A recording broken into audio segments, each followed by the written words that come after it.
So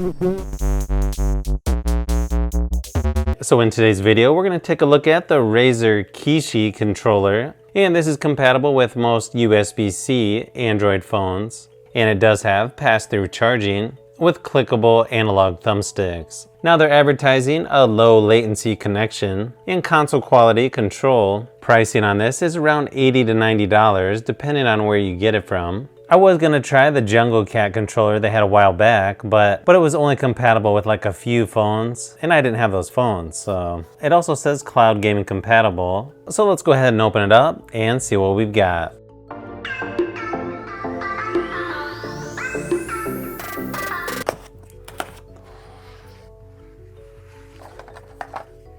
It's definitely pretty lightweight.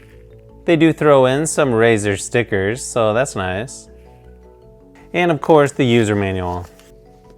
So it does have some instructions on here. Pull both of the release latches.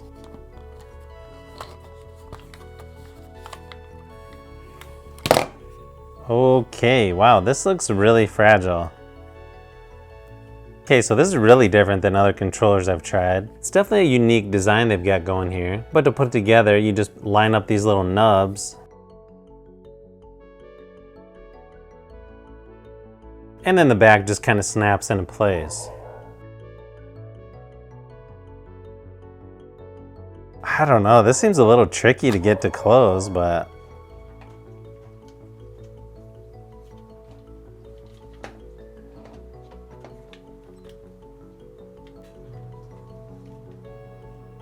okay, so this is a really tight fit on my OnePlus 7 Pro. And it looks like the left side rubber piece covers the screen just a little. As far as the buttons go, here on the left hand side, you've got a clickable analog thumbstick function button right below that. You've also got an 8-way D-pad, and then what looks like your home button is a special function button.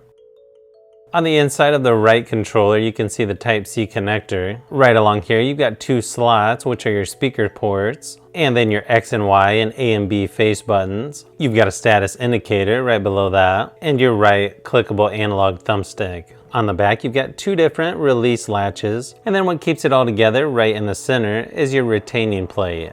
So as long as you're on Android 8.0 or higher and it fits in here, then it should work on your phone. These are the devices that they list that will work with this. So they start with the Galaxy S8 and the S8 Plus, Galaxy S9, S9 Plus, S10 and S10 Plus, and then you've also got the Note 8, Note 9, Note 10, Note 10 Plus, and then you've got the Pixel 2 and 2 XL, Pixel 3 and 3 XL, and the Pixel 4 and 4 XL, plus other Android devices.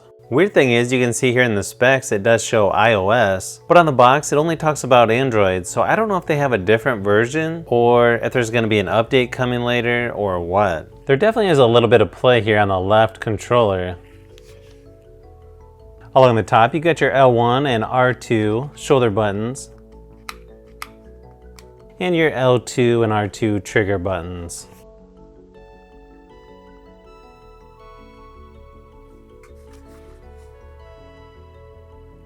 And then on the bottom of the right controller, you've got your USB-C charging port. Okay, so it is kind of weird. You don't actually connect this controller. It's just automatically connected once you plug it in to your phone. It's sort of hit or miss on what Android games this controller works with, so hopefully wherever you buy this from has a good return policy. Okay, so it looks like Horizon Chase works with this controller, and it looks like Asphalt 9 works as well, so it definitely seems to like racing games.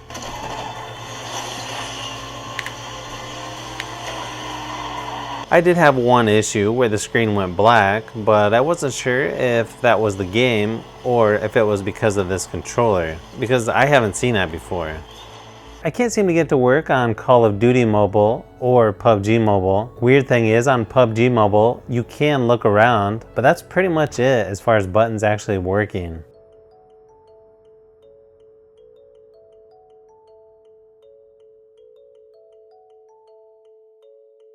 Now, where this controller really shines is when using the Xbox game streaming app. I seem to work on more of those games versus just random Android games. I still like the feel of a larger Xbox One controller, but for a smaller mobile controller, this one definitely feels pretty good. Probably even a little better than something like an iPega 9167.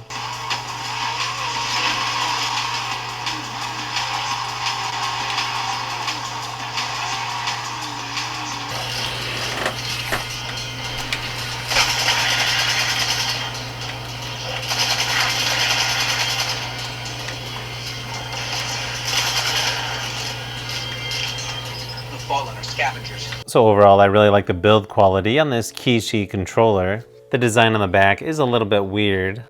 The good thing is you don't really notice the left side of the controller moving too much while playing. And this could be a really nice controller if you could use it for more games. You don't even have to stop playing when your battery starts to die. You just plug in your charger and keep playing.